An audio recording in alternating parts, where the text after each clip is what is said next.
Party అధ్యక్షులు, రైతు బంధు సమితి అధ్యక్షులు, గౌరవ జెడ్పీటీసీలు, గౌరవ మండల ప్రజా పరిషత్ అధ్యక్షులు, సింగిల్ విండోల అధ్యక్షులు, ప్యాక్స్ చైర్మన్లకు, అదేవిధంగా వేదికపైన ఆసీనులైన రైతు సోదరులకు, ఇప్పటిదాకా తమ పాటతో మాటతో మిమ్మల్ని అందరినీ కూడా ఉర్రూతలోగించిన మా సోదరులు దరు ఎల్లన్న గారు, మాట్ల తిరుపతి గారు, పులి శ్రీకాంత్ గారు, అదేవిధంగా ఇతర కళాకారులైన సోదరులకు, వేదిక మీద ఉన్న విద్యార్థి నాయకులకు, పాత్రికేయ మిత్రులకు, పేరు పేరున ఈ రైతు దీక్షను విజయవంతం చేసిన మా అన్నదమ్ములకు, ఆడబిడ్డలందరికీ మళ్ళొక్కసారి హృదయపూర్వకంగా నమస్కారాలు. రైతు దీక్ష ఈరోజు తెలంగాణలో నెలకొనున్న ఒక వ్యవసాయ సంక్షోభానికి సంబంధించి, వ్యవసాయంలో ప్రస్తుతం ఉన్న గడ్డు పరిస్థితులకు సంబంధించి ఇంత తొందరగా మళ్ళీ మన ప్రభుత్వం పోయిన తర్వాత కేవలం 4 నెలల లోపలనే మళ్ళా మాట్లాడుకునే పరిస్థితి వస్తుందనే ఒక ఆలోచననే నిజంగా చెప్పాలంటే బాధాకరమైన పరిస్థితి.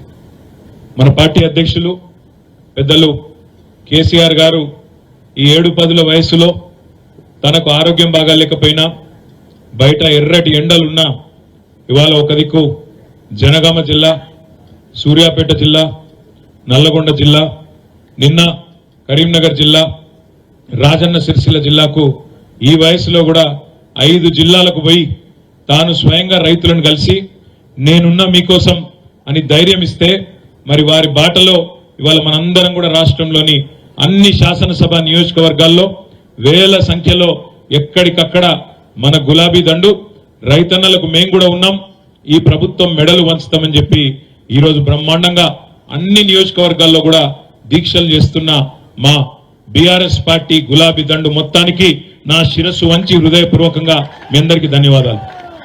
నిన్నగాక మొన్న నేను వికారాబాద్ పోయింటి. వికారాబాద్ పోతే అక్కడ మీటింగ్ కొద్ది టైం ఉంది, కొద్దిసేపు ఆగుండ్రి అంటే ఒక ఛాయ్ హోటల్ కాడ కూర్చున్నాం. ఛాయ్ హోటల్ కాడ కూర్చుంటే అక్కడ ఒక పెద్ద మనిషి కలిసిండు, లక్ష్మయ్య అని ఒక రైతు.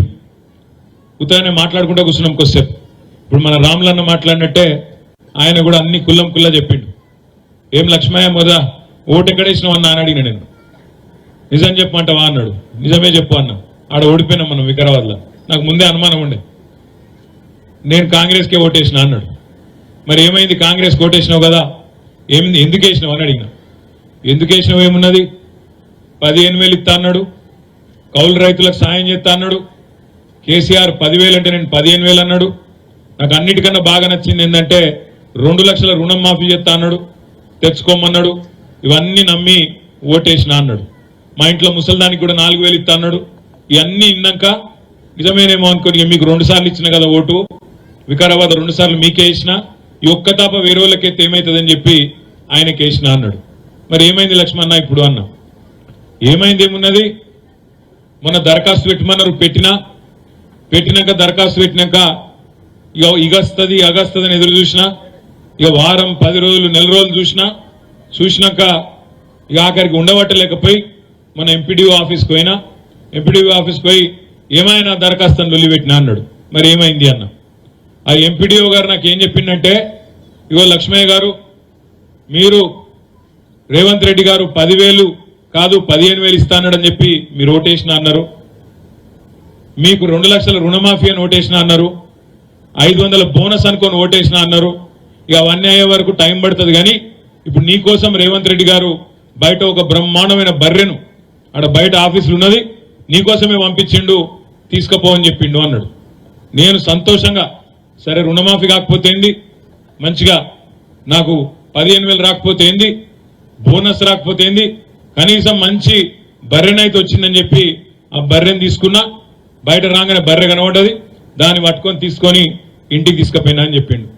ఇంటికి పోయినాక ఏమైంది అన్న, ఇంటికి పోయినాక ఇక సాయంత్రం పోయినా నా భార్యకు చెప్పినా, ఇగో బ్రహ్మాండమైన బర్రె మన కోసం రేవంత్ రెడ్డి పంపిండు, బయట కట్టేసినా, నువ్వు పోయి పాలు విండిపో, బాగా పాలు ఇస్తుందట అని చెప్పి మంచి బకెట్ బందోబస్తు బకెట్ ఇచ్చినా, పాలు విండిపోమని పంపించిన అన్నాడు. మరి ఏమైంది తర్వాత అన్న. నా భార్య పోయింది, మంచి బకెట్ తీసుకొని పోయింది, ఖుషిగా పోయింది. లోపలికి 1 నిమిషంలో వచ్చింది, వచ్చి ఆ బకెట్ తీసుకుని నా నెత్తి మీద కొట్టింది అన్నాడు. ఎందుకు కొట్టింది అన్న? ఎక్కడన్నా ప్రపంచంలో దున్నపోతు పాలిస్తాదిరా దున్నపోతు నన్ను తిట్టింది, ఏం చేయాలి నేను అన్నాడు. మరి నేను ఇదంతా ఎందుకు చెప్తున్నా మీకంటే, ఆ లక్ష్మయ్య గారు ఆఖరికి ఏం చెప్పిండంటే, మరి ఏమనిపిస్తుంది ఇవాళ అన్న? ఏమనిపించేది ఏమన్నది, పాలిచ్చే బర్రెని ఇంటికి పంపించినాం, దున్నపోతుంది తెచ్చి కట్టేసినాం, ఇక పాలు ఆడికెళ్ళి వస్తాయి, ఏం చేయాలి అన్నాడు. ఇలా రైతులు రాష్ట్రంలో లక్ష్మయ్య గారు ఒక్కరు కాదు, రాష్ట్రంలో ఉన్న ప్రతి రైతు మనసులో ఉన్నది గదే, కొద్దిగా కుడి కొద్దిగా ఎడుమ. పాలిచ్చే బర్రెని పంపిస్తుంది, ఆయనతో ఎప్పటికప్పుడు పొడిసే దున్నపోతుంది తెచ్చుకుంటుంది, ఇప్పుడు ఇది కావాలి అది కావాలని లొల్లి పెట్టబడుతుంది, ఏడికెళ్ళి అవుతుంది అనే బాధ ఉన్నది చాలా మంది రైతులు. కాకపోతే ఏంటంటే ఊళ్ళల్లో కాంగ్రెస్ కోటేసిన వాళ్ళు తేలుగుట్టిన దొంగలకి ఇక చెప్పుకోలేక బాధపడతారు బయటికి. ఏదో అందం అంటే బాధ చెప్పుకుంటే ఇజ్జత్ పోతే, చెప్పుకోకపోతే మానం పోతుంది, గట్లున్నది కథ. ఏం చేయాలి పాపం, ఆశ పడ్డరు, ఓటేసిండ్రు. ఓటేసినాక ఇవాళ రేవంత్ రెడ్డి గారు, ఉత్తమ్ కుమార్ రెడ్డి గారు సావు కబురు చల్లగా చెప్తాను, ఓ ఎలక్షన్ కోడ్ వచ్చింది, పాలన మా చేతుల్లో లేదు, ఏం చేయాలి అంటుండు. ఎవడన్నా ముఖ్యమంత్రి పాలన నా చేతుల్లో లేదని చెప్తాడా? ప్రపంచంలో ఎక్కడన్నా ఎలక్షన్లు వస్తాయి పోతాయి, ముఖ్యమంత్రి నువ్వే, ప్రభుత్వం నీదే. ఒక ప్రభుత్వాధినేత పాలన నా చేతుల్లో లేదు, ఎలక్షన్ కమిషన్ చేతుల్లో ఉందని చెప్తారా ఎవడన్నా? అయినా మాకు తెలియకడుగుతారు, రేవంత్ రెడ్డి గారు నీకు నిజంగా చిత్తశుద్ధి ఉంటే, నీ ప్రభుత్వానికి చిత్తశుద్ధి ఉంటే, మేము డిమాండ్ చేస్తున్నాం. నిన్ననే మా పార్టీ అధ్యక్షులు